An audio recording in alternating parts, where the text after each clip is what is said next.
Ito ngayon ako sa biwok ng Taal Lake. Ang dami palang tilapia dito pag ganito kalinaw, kaya lang madumi siya. Marami siyang water lily. Meron din pong namamaril ng tilapia. Yan po. Maraming tilapia dito pero kasing lalaki lang ng palad niya. Ang hinaabangan kasi nila, yung malalaki talaga. Ayan o, namamaril sila.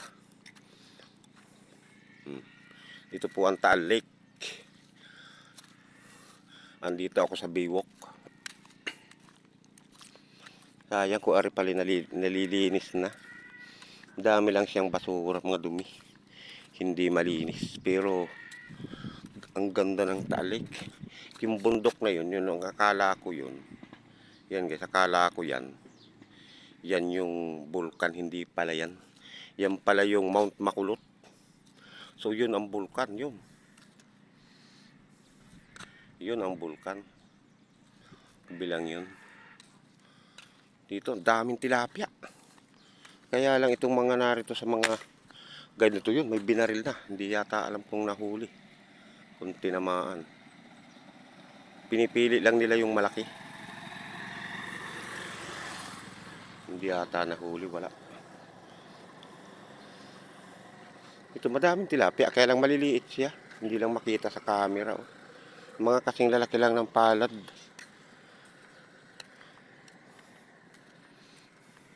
Ito, may namamaril pang isa din eh. Sa hapon, ang dami dito ng tao. Aray. Dami din bangka. May mga nalaot din. Oh. Mga panghulihan nila ng isda. Kaya lang masulog, gawa ng araw. Kalma o walang alon. Dito pag mahangin, maalon din. Malakas. Para din dagat.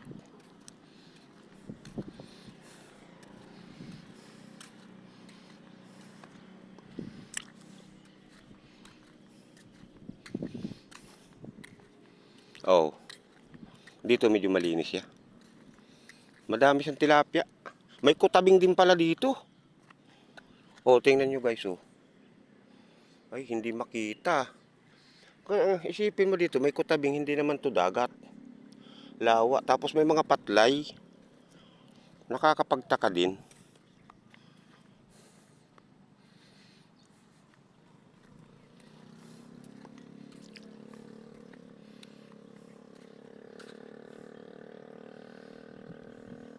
Ayan, oh. Daming bangka dun sa sulok ngayon. Dami, nagkakaipon-ipon sila dun. Ayun, hanggang dun sa dulo. Siguro nandun ang maraming tilapia. Dito kasi nakakahuli sila ng mga tawilis, kung tawagin. Tawilis.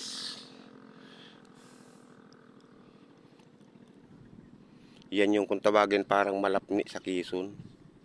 Dito tawilis sa tabang pero masarap din. Dito pala marami siyang tilapia.